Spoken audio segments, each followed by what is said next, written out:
Hola, esta es la segunda parte de la lección número 62 del curso de precálculo. Vamos a comenzar con este teorema que dice: toda sucesión acotada contiene una subsucesión convergente. Bueno, vamos a ver la demostración. Vamos a tomar una sucesión a sub n, como dice ahí, acotada. ¿Qué quiere decir eso? Bueno, primero, por el teorema anterior, esa va a contener entonces una subsucesión que vamos a llamar a sub n sub k, que va a ser monótona. Eso quiere decir que puede ser creciente, decreciente, no creciente o no decreciente. También, entonces, por la definición de lo que es una sucesión acotada, va a existir un número m mayúscula real positivo fijo, una constante, para el cual el valor absoluto de todos los términos de la sucesión esta que es acotada no pasará en valor más allá de ese m mayúscula real positivo fijo. Entonces, como todos los términos de cualquier subsucesión de una sucesión están en la sucesión original, pues estos términos de la sucesión que hemos visto que existe por esa propiedad, ¿verdad?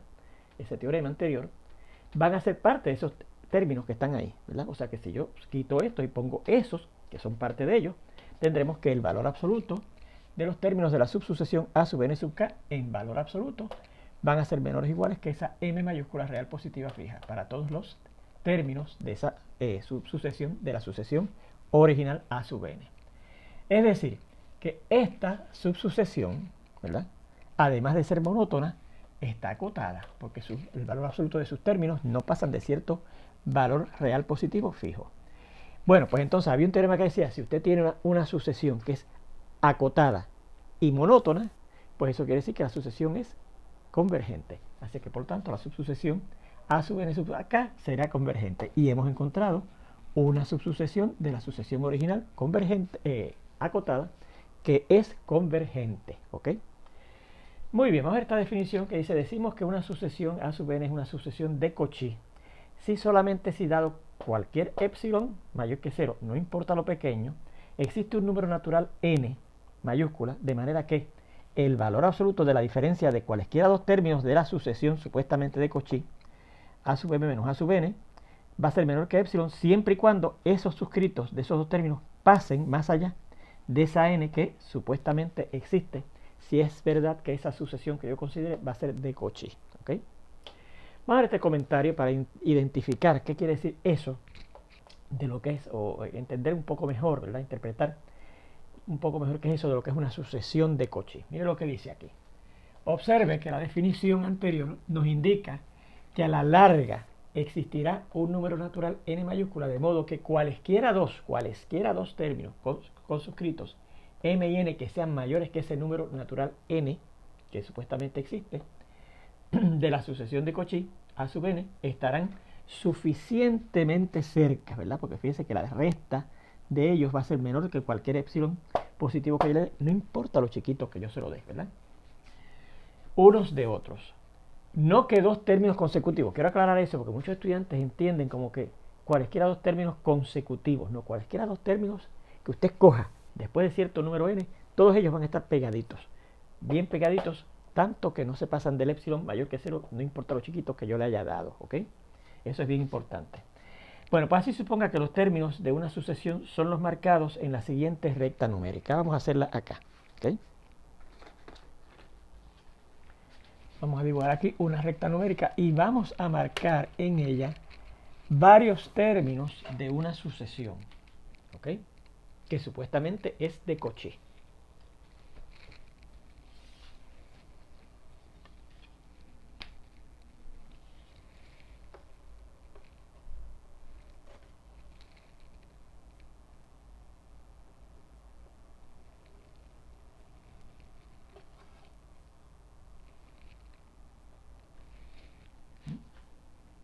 Bien, vamos a suponer que este es el término número 1.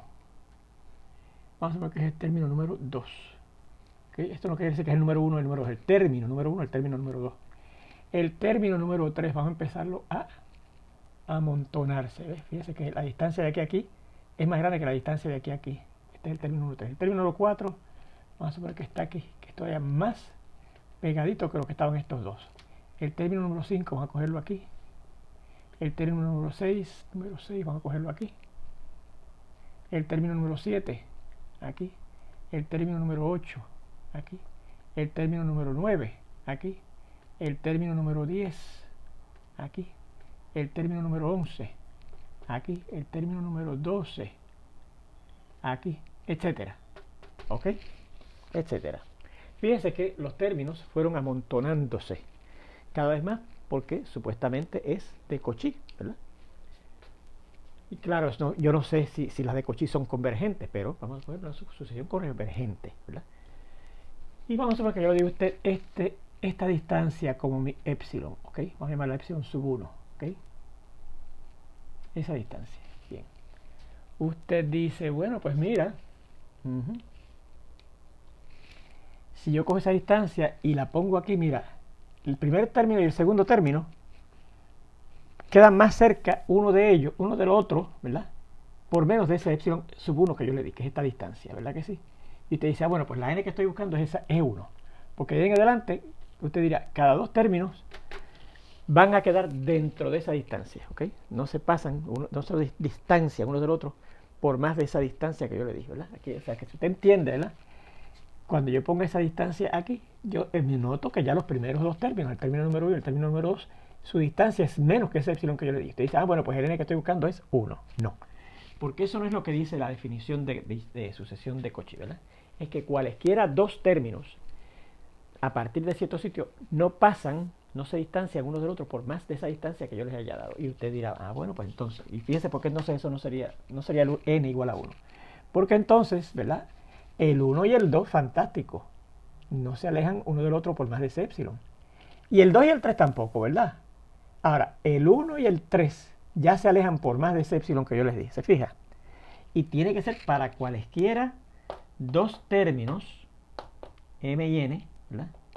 De la sucesión, tienen que estar cerquitas uno del otro por menos de ese epsilon. Pues yo diría que entonces la distancia esa, vamos a ver aquí, ¿verdad? Fíjese que ni siquiera aquí funciona, ¿verdad? O sea, la n no puede ser 4, porque fíjese que ahí funciona para el 4 y el 5, el 5 y el 6, el 6 y el 7, ¿verdad que sí? Y claro, y el 4 y el 4 y el 6 y el 4 y el 7, pero ya para el 4 y el 8 no funciona, porque ya la distancia entre 4 y 8 es más que esa epsilon que yo les di. Así que fíjense que yo tendría que irme bien cerca del posible límite que tenga esa sucesión para que eso ocurra. Cosa de que, vamos a ver que entonces el límite está aquí. Vamos a ver que este que está aquí es el límite. O sea que esa sucesión converge a ese valor. Pero yo tendría que irme bien cerquita de aquí, del supuesto límite, ¿ves? Cosa de que todos, ¿ves? Con esa distancia, cosa de que todos ellos no se alejen unos de otros por más de ese epsilon, ¿ves? Ni de cualesquiera dos corridos, ni por ejemplo el 7, que aparentemente es la n en ese caso, ¿verdad? Ni el 7, ni el 12, ni el 7, ni el 25, que queda más bien pegadito por aquí, ¿verdad? Cualesquiera dos que yo coja ahí, bien cerquita del supuesto límite, si es que supuestamente una sucesión de Cauchy converge, como aparentemente es esa, ahí sí que ocurre eso de que para cualesquiera dos términos que usted coja ahí, la distancia no se pasa de esa epsilon sub 1 que yo le di. Y claro, si yo le doy un epsilon sub 2 todavía más chiquito, vea, vamos a poner aquí, vea, que para este epsilon sub 1 mayor que 0 dado que es suficientemente pequeño, ¿verdad? A lo mejor usted considera 1.000.000 pequeño. No importa, lo importante es que sea positivo. Y claro, dice, no importa lo chiquito que usted lo ponga, eso sí. Usted va a conseguir lo que dice ahí, en la definición de límite, en la definición de una sucesión de Cauchy, ¿verdad? No importa lo chiquito que yo le dé epsilon, ocurre lo que dice la definición correspondiente, ¿verdad? Fíjense que en este caso dado, el n aparente es 7, ¿verdad? Porque después de 7, después del término número 7, yo diría que entonces entre el 7 y el 8, el 7 y el 9, el 8 y el 9, el 8 y el 10, el 7 y el 11, el 7 y el que sea, ¿verdad? De ahí en adelante, cualesquiera de los que yo coja, fíjense que la distancia no se pasa del epsilon 1 que yo les di, que es esta distancia que está aquí, ¿ves? O sea que aparentemente, es que en este caso, para ese epsilon sub 0 dado, el n debe ser 7 aproximadamente, o aparentemente, ¿verdad? Claro, si entonces yo le doy un epsilon sub 2 todavía más chiquito, ¿Ves? Pues entonces yo me tenía que ir todavía más pegadito del supuesto límite, para que entonces de ahí en adelante, cualesquiera dos términos consecutivos, cualesquiera dos términos queden, se quita uno del otro, por menos de ese segundo epsilon sub 2 que yo le di. ¿Ves? Vea que para la distancia epsilon sub 2 mayor que 0, dada el valor de n grande será mayor. ¿Cuánto yo diría aparentemente? Mire, vamos a irnos ahí cerquita del límite. Pues yo diría como del 11 en adelante, ¿verdad? Porque sí, fíjense que si yo cojo esta distancia, ¿verdad? Desde el límite, yo creo que llega más o menos hasta el 11. Pues del 11 en adelante, todos los términos que están ahí sean consecutivos, sean dejando uno por el medio, sea cogiendo el primero y uno bien adelante, sea cogiendo uno más adelante y uno todavía más adelante. Todos ellos, entre uno del otro, no se distancian por más de esa segunda distancia epsilon sub 2 positivo que yo les di, y todavía menor que la epsilon sub 1, ¿verdad? Será mayor, digamos, aparentemente, en este caso, aparentemente,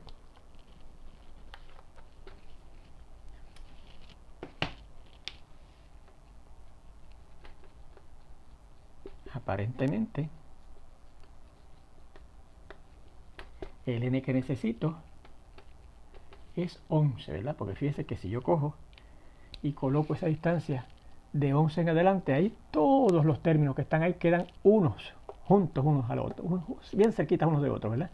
Y no importa entre cualesquiera dos de ellos que yo tome, la distancia me va a dar que es menor que ese segundo epsilon que yo les di, ¿ok?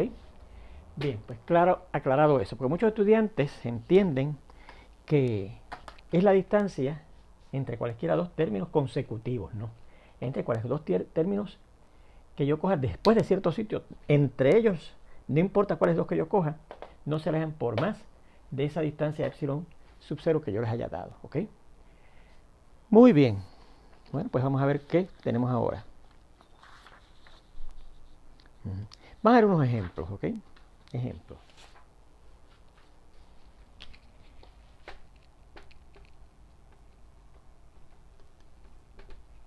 Hay un par de ejemplos. El primero dice, demuestre que la sucesión a sub n igual a 1 sobre n es de Cauchy. ¿Okay? La sucesión a sub n igual a 1 sobre n es de Cauchy. ¿Okay? Bueno, pues, si yo quiero demostrar que es de Cauchy, ¿qué tengo que hacer? Que si a mí me dan un epsilon mayor que 0, no importa lo pequeño, yo puedo conseguir un número natural n mayúscula, de manera que si yo cojo dos términos con suscritos más grandes que esa n natural que yo digo que existe, que voy a poder conseguir, la distancia entre ellos va a ser menor que ese epsilon que yo les digo, ¿ok? Así es que dado epsilon mayor que 0, no importa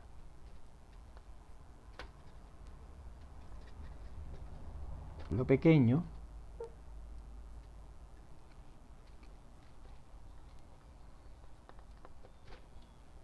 existirá un número natural n mayúscula, de modo que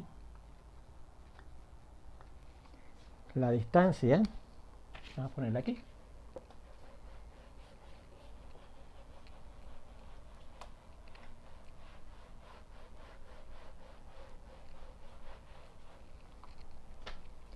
la distancia entre a sub m y a sub n, ¿verdad?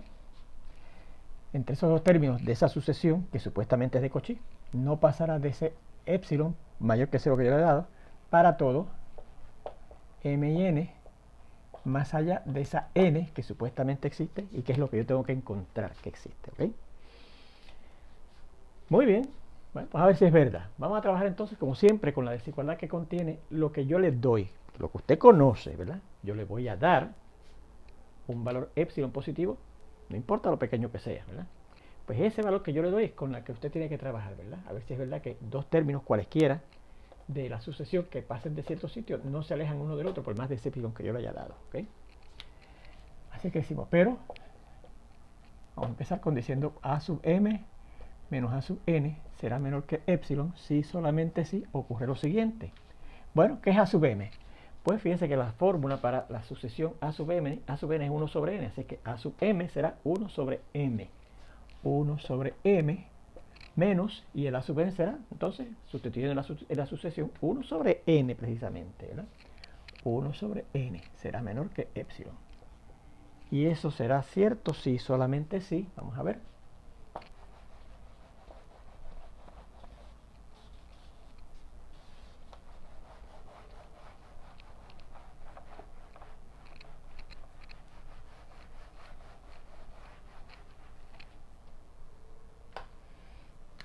Bueno, pues fíjense aquí, si yo resto, ¿verdad? Para yo poder restar esas dos fracciones necesito un denominador común, que claramente es la multiplicación de ellos dos, ¿verdad que sí? Así que vamos a poner m por n menos m por n, ¿verdad?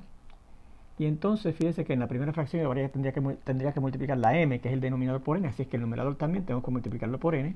Y en la segunda fracción, para convertirlo en este denominador común, tendría que multiplicar la n por la m, así es que el 1 que está arriba también lo multiplico por lo que tuve que multiplicar abajo, que es por la m. Y eso será menor que epsilon, sí, solamente sí. Bueno, pues ahora podemos hacer una sola fracción, ¿verdad? Porque estamos restando dos fracciones que tienen el mismo denominador, que es mn, ¿verdad? Y restamos este numerador, que es 1 por n, menos este numerador, que es 1 por m. Y el valor absoluto de eso será menor que epsilon, sí, solamente sí. ¿Qué ocurre? Bueno, pues fíjese, por una propiedad de valor absoluto, ¿verdad? El valor absoluto de una división es lo mismo que la división de los valores absolutos. La división del valor absoluto de arriba menos sobre el valor absoluto de abajo. Pero fíjense que el valor absoluto también tiene otra propiedad que dice que el valor absoluto de algo es el valor absoluto del negativo de ese algo. O sea que esto es lo mismo que decir el valor absoluto del negativo de lo de arriba, que sería el valor negativo de n menos m, sobre el valor absoluto de abajo, ¿verdad? Y esto será menor que epsilon, si solamente sí. Bueno, pues esto será el valor absoluto de n menos m, ¿verdad? M menos n, ¿verdad? Porque el negativo de esto cambia el signo de este y cambia el signo de este, se convierte en positivo m menos n, ¿verdad que sí? Sobre el valor absoluto de mn, ¿verdad? Que dicho sea de paso, como m y n son números naturales, ¿verdad? Porque son números más allá de cierto número natural, pues son números naturales, así que son positivos, así que la multiplicación de dos números positivos es positivo, su valor absoluto es el mismo, mn, ¿verdad que sí? Y entonces vamos a indicar aquí,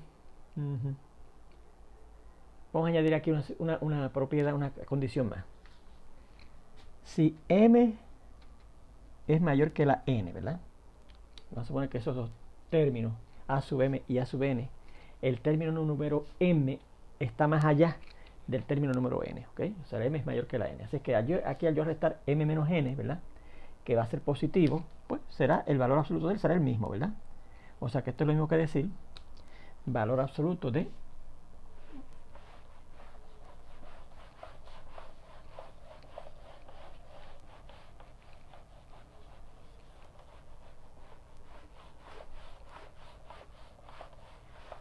m menos n, al ser la m más grande que la n, a esta recta da el positivo, así que su valor absoluto es el mismo, ¿verdad? Por definición del valor absoluto, m menos n sobre mn.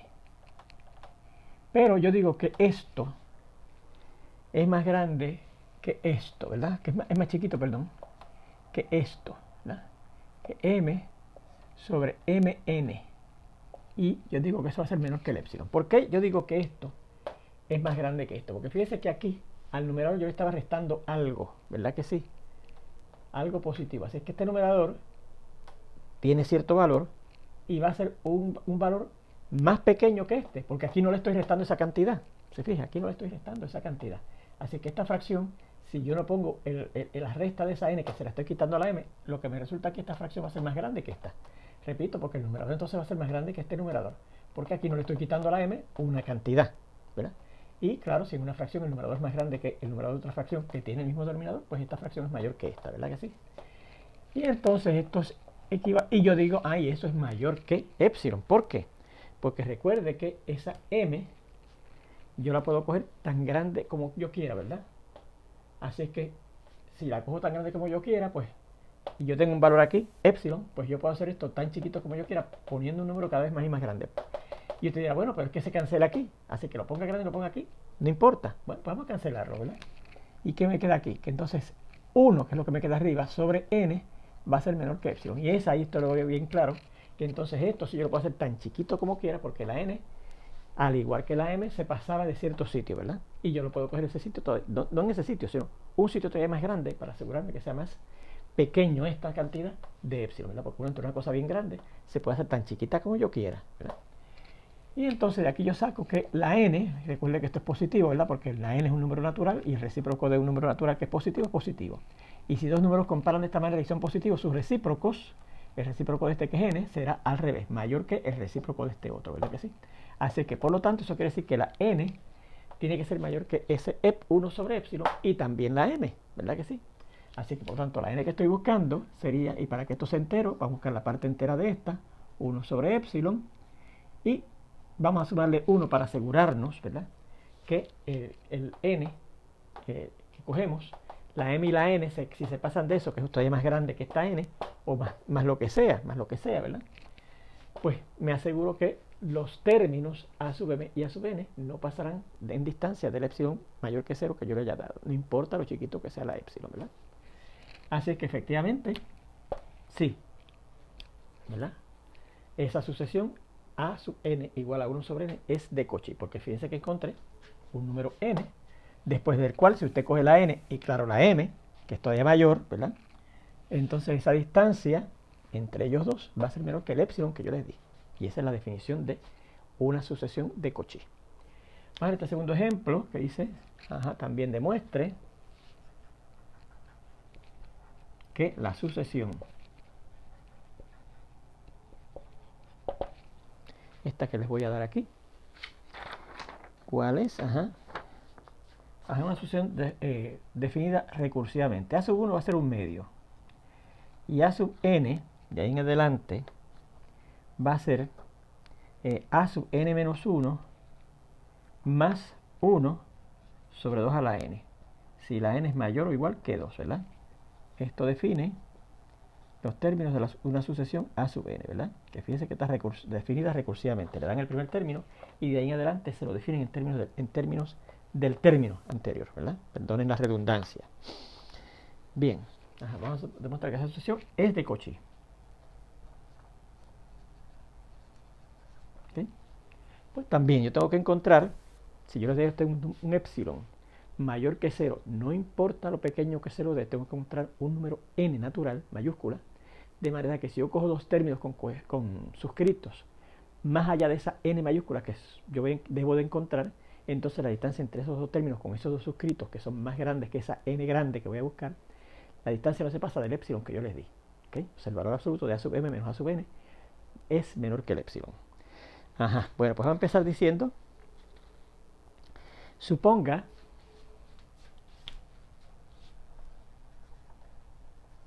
que, vamos a poner también aquí que el m es más grande que la n. M es más grande que la n, ¿ok? Bien. Entonces,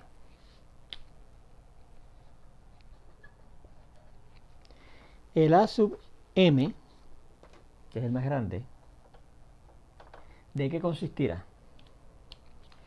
De la suma de todos los términos, ¿verdad? Fíjense que para yo llegar hasta aquí, tengo que sumar todos los términos que están anteriores. Y fíjense que el primero es un medio, después el segundo sería ese medio, que es el primer término, más 1 sobre 2 a la 2, ¿verdad?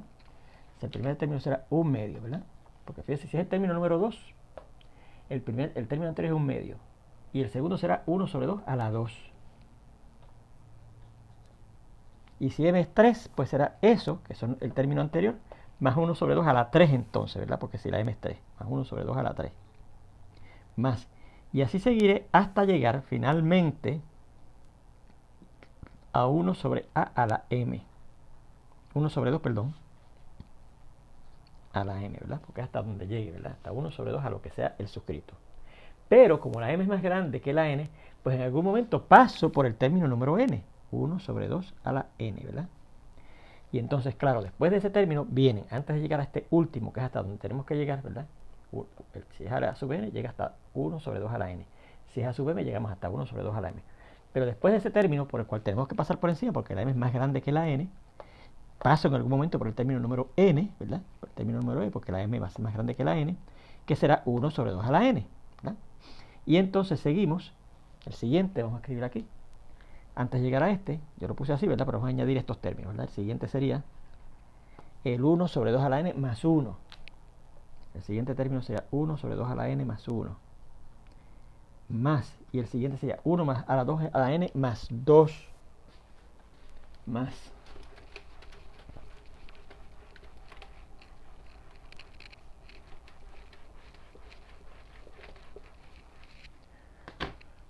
Uno sobre 2 a la n más 2.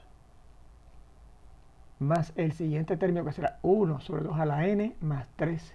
Y así seguimos ahora sí hasta llegar al último término de a sub m, que es 1 sobre 2 a la n. ¿Ok? ¿No? Bien. Y, coma, y a sub n será pues la suma desde aquí hasta 1 sobre 2 a la n, ¿verdad? Porque fíjese que el a sub n ya pasaba por ahí y seguía hasta llegar a 1 sobre 2 a la m. Pero el a sub n irá desde aquí hasta precisamente 1 sobre 2 a la n. Y el a sub n será 1 sobre 2 más 1 sobre 2 a la 2 más 1 sobre 2 a la 3. Y así seguimos hasta llegar a 1 sobre 2 a la n, ¿verdad? Porque aquí llegamos hasta la n, aquí llegamos hasta la m. A 1 sobre 2 a la m, ¿ok? Esto es una coma. Bien. Entonces, recuerde que yo quiero ver si la diferencia de a sub m menos a sub n en valor absoluto no se pasa del epsilon que yo le di. Pues entonces vamos a ver qué sería a sub m menos a sub n. Entonces, a sub m menos a sub n, ¿qué será? Y repito, ¿por qué cojo eso? Porque recuerda que yo estoy buscando precisamente el valor absoluto de esas restas, que quiero ver que sea menor que el epsilon que yo le haya dado en algún momento, ¿verdad? Pues si yo resto esto menos esto, pues fíjense, será restar estos términos, todas estas sumas que llegan hasta 1 sobre 2 a la n menos esto. Pero fíjense que entonces al yo restarle estos términos a estos términos, este medio se va con este medio, porque se lo estoy restando a los de aquí ya, ¿verdad? Y este primer medio que está en el a sub m se iría con este primer medio que está en el a sub n. Se va este también al restarlo, ¿verdad? Este menos este se va. Y así seguimos. Y este, que es el 1 sobre a 2n, menos este se va. O sea que quedaría, al yo restar el a sub m menos el a sub n, quedan estos términos de ahí en adelante. Del 1 sobre 2 a n más 1 hasta llegar al 1 sobre 2 a la n, ¿verdad? Así que quedará 1 sobre 2 a la n más 1 más 1 sobre 2 a la n más 2 más 1 sobre 2 a la n más 3. Y así sigue hasta terminar con el 1 sobre 2 a la m, ¿verdad? Eso es lo que da al yo restar esos dos términos, el a sub m menos el a sub n. Bien.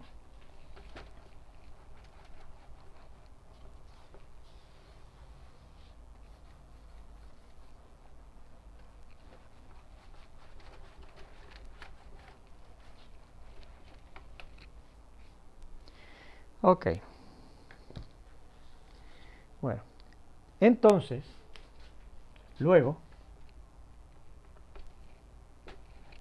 el valor absoluto de a sub m menos a sub n será el valor absoluto de esto, porque esto que está aquí es igual a esto. Así que si busco el valor absoluto de esto, será lo mismo que buscar el valor absoluto de esto, ¿verdad?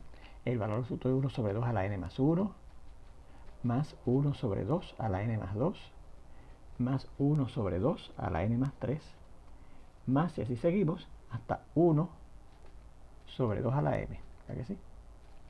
Y como esto es el valor absoluto de unas sumas, por la ley de la desigualdad del triángulo, será menor o igual que el valor absoluto de cada uno de los términos, ¿verdad que sí?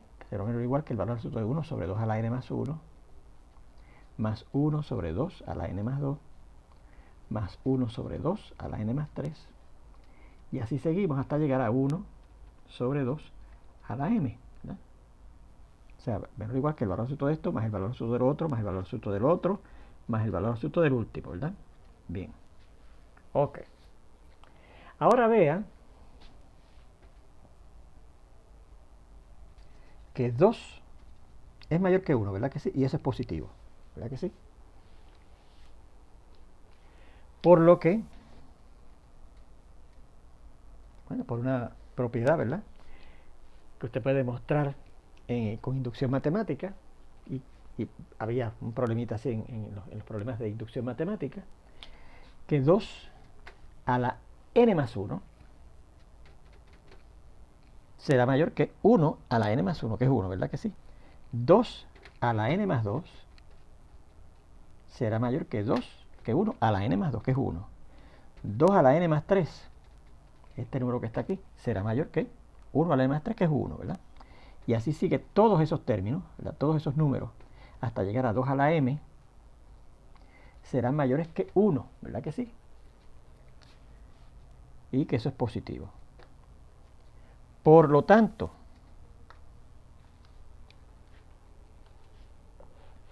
¿verdad? Todos ellos, ¿verdad? Si 2 es mayor que 1, 1 a la 2n más 1 será mayor que 1 a la, 2n más, a la n más 1, que es 1, ¿verdad? 2 a la n más 2 será mayor que 1 a la n más 2, que es 1. O sea, cada uno de ellos, cuando yo lo comparo con el 1, van a ser mayores que 1. Todos ellos son mayores que 1, que son positivos, ¿verdad que sí? Por lo tanto, los recíprocos de ellos, de esos números, el recíproco de este, recíproco de este, recíproco de este, recíproco de este, al ser todos ellos mayores que 1, que son positivos, compararán contrarios a como comparan estos, ¿verdad que sí? Dicho sea de paso, vamos a ponerlo así. 1 sobre 2 a la n más 1, el recíproco de 1 sobre 2 a la n más 2, el recíproco de 1 sobre 2 a la n más 3, y así seguimos hasta llegar al recíproco de 1 sobre 2 a la m, que son los que tenemos aquí, serán al revés, menores que el recíproco de 1, que es 1, ¿verdad? Y esto entonces fíjense que va a ser mayor que 0, ¿verdad que sí? Porque si todos unos números son positivos, sus recíprocos son positivos. Eso lo probamos también en una desigualdad absoluta al final del curso de álgebra intermedia. Bien, y si tenemos que esos números son todos positivos, ¿verdad? Entonces, en consecuencia, fíjense lo que tenemos aquí, que el valor absoluto de a sub m menos a sub n iba a ser menor o igual, al fin y al cabo iba a ser menor o igual, ¿verdad? Que la suma de los recíprocos de esos números, pero cada uno de ellos es positivo, pues sus valores absolutos son ellos mismos, ¿verdad? 1 sobre 2 a la n más 1, más 1 sobre 2 a la n más 2, más 1 sobre 2 a la n más 3, y así seguimos hasta que lleguemos a 1 sobre 2 a la m, ¿verdad que sí? El valor absoluto de esto, finalmente, al ser menor o igual que esto, y cada uno de esos valores absolutos, al ser cada uno de esos números positivos, sus valores absolutos son ellos mismos. Le quitamos los valores absolutos, ¿verdad? Y tenemos esto. Muy bien. Y note que esto yo lo puedo escribir así. Fíjese. Yo voy a sacar aquí el factor común 1 sobre 2 a la n. Que yo digo que está en todos sitios, ¿verdad que sí? Sobre 2 a la n. Mire, está aquí. Porque fíjese que 2 a la n más 1 es 2 a la n por 2. Así es que 1 sobre 2 a la n está aquí. 1 sobre 2 a la n más 2 sería 1 sobre 2 a la n por 1 sobre 2 a la 2, ¿verdad? Aplicando la ley de exponente. Así es que el 1 sobre 2 a la n está. Así es que fíjese que el 1 sobre 2 a la n está en todos sitios, ¿verdad? Y me quedaría entonces por 1 sobre 2 a la 1, porque el 2 a la n lo saqué, ¿verdad? 1 sobre 2 a la 1. Más 1 sobre 2 a la 2, porque el 2 a la n lo saqué fuera del factor común. 1 sobre 2 a la 2. Más, y aquí saqué 1 sobre 2 a la n y me queda 1 sobre el 2, ¿verdad? Porque esto sería 2 a la n por 2 a la 3. Me queda 1 sobre 2 a la 3. 1 sobre 2 a la 3. Más.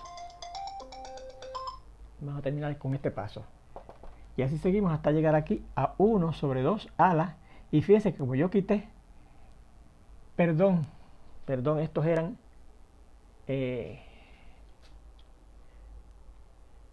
sí. 1 sobre 2 a la m, ¿verdad que sí? A la m. Fíjense que yo en todos sitios quité el factor 1 sobre 2 a la n. Así que aquí cuando yo quité 1 sobre 2 a la n, a esta exponente tengo que restar n porque resté el 1 sobre 2 a la m, sobre 2 a la n, perdón, a sacarlo acá afuera. Y me queda esto. Bueno, pues vamos a dejarlo aquí. Y de ahí en adelante seguimos en la siguiente lección, que es la número 63, donde espero verlos ya pronto. Hasta entonces.